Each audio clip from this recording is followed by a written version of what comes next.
Good day mga ka-idol! Update tayo sa double header Sunday ng inyong PBA. Sa first game, naglaro ang NLEX Warriors kontra sa Meralco Bolts. Sa score na 97-94, nanalo ang Meralco Bolts at ang naging best player of the game ay si Chris Banchero na kumanaan ang 15 big points, 3 rebounds at 2 assists para pangunahan ang Meralco Bolts. Dahil sa larong ito, nagkaroon ng injury ang kanilang import na si Sobrimo at inaasahan Achilles tendon or Achilles tear ang kanyang injury at dahilan para hindi ito makabalik na sa paglalaro sa Meralco Bolts. Ang kartada ngayon ng Meralco Bolts ay 4 win and 1 losses. Samantala, sa second game naman, naglaro ang Barangay Ginebra San Miguel kontra sa Terra Firma Jeep. Sa score na 110-99, ay nanalo ang Barangay Ginebra San Miguel sa pangunguna ng kanilang big man na si Christian Stan Hardinger na kumanahan ng 24 big points, 10 big rebounds at 4 assists para maging best player of the game si Christian Stan Hardinger. Ang kartada ngayon ng Barangay Ginebra San Miguel ay 4 win and 1 losses. Sa larong ito ay debut game ni L.A. Tenorio na galing sa kanyang matinding karamdaman at maraming mga sumuporta sa kanyang mga kaibigan, kaya naman marami ang nanood dahilan para manalo ang Barangay Ginebra San Miguel at inaasahan sa mga susunod na laban ng Barangay Ginebra San Miguel ay unti-unting mag-i-improve ang performance ng inyong tenyente L.A. Tenorio. Samantala, matapos nga ang laban ng Meralco Bolts kontra sa NLEX Warriors ay inaasahan i-evaluate ngayon ng management at ng coaching staff ng Meralco Bolts ang kanilang import na si Sobrimo.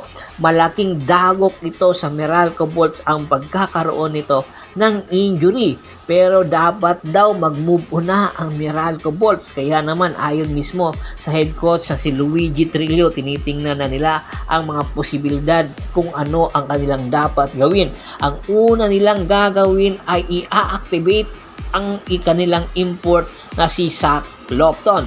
Si Zach Lofton ang kanilang second import sa East Asia Super League na kung saan naglaro noong nakaraang linggo sa laban ang kupunan ni Jeremy Lin. Kaya naman inaasahan pangungunahan ni Zach Lofton ang Meralco Bolts sa mga susunod na laban nito sa PBA.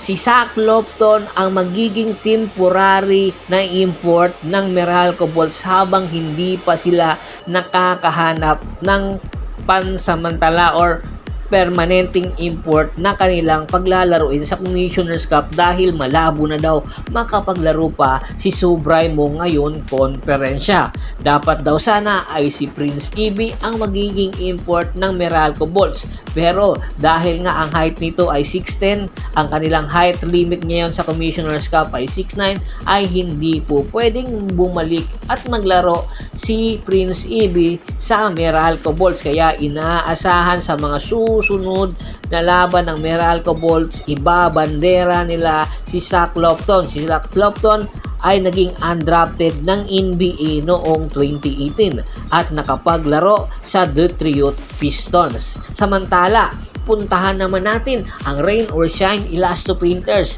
Marami ang nagtatanong, nasaan na nga ba ang kanilang bagong rookie na si Kate Dato? Ayon nga mismo kay Coach Yeng Yao, maganda ang iniinsayo ni Kate Dato sa kanilang laro or practice game. Kaya naman inaasahan sana niya sa nakaraan laban nila kontra sa Blackwater ay maglalaro na si Kate Dato. Pero umaga pa lang ininform na si Coach Yeng Yao na masama ang kanyang katawan at hindi ito makakapaglaro. 3 beses na palang nangyayari ito na kung saan ay kay Coach Yeng Yao tuwing magpa-practice ay maganda ang ipinapakita, pero pagdating ng regular game ay nagkakaroon ng injury. Ayon nga mismo kay Coach Yeng Yao, mukhang nakulam daw si Kate Dato para maging ganito ang sitwasyon niya tuwing maglalaro na sana ng regular game. Kaya naman, pinayuhan niya si Kate Dato na magpatawas para makita kung ano nga ba ang kanyang totoong injury. Pero pag-amin pa ni Coach Yeng Yao, hindi ito big deal or malala ang kanyang injury. Kinakailangan lang malaman kung ano nga bang merong karamdaman si Kate Dato at inaasahan sa mga susunod na laban ng Rain or Shine Elasto Painters ay hopefully makapaglaro na ito para ibalik na ang lakas ng Rain or Shine Elasto Painters. Badly needed nila ang kakayahan at performance na meron si Kate Dato. At bago pa man natin tapusin ang ating kwentuhan, shout out muna tayo sa ating mga followers at subscribers kay Sir Anthony Laquialon, Kagawad Kat sa Kinudukusin ng Hagonoy, Bulacan, Ricky Lanza ng Ricky Rider TV ng Tansa, Cavite, Julius Roche, Arwin Rosalado, Michael Rosalado, Bernie Jan Cordoba. Marami pong salamat sa walang sawa niyong pagsuporta. Pagbisita na rin po ng Facebook fanpage ko. Paki-like, paki-follow, paki-share, ganun din po sa YouTube channel ko. Hanggang sa muling kwentuhan, maraming salamat po.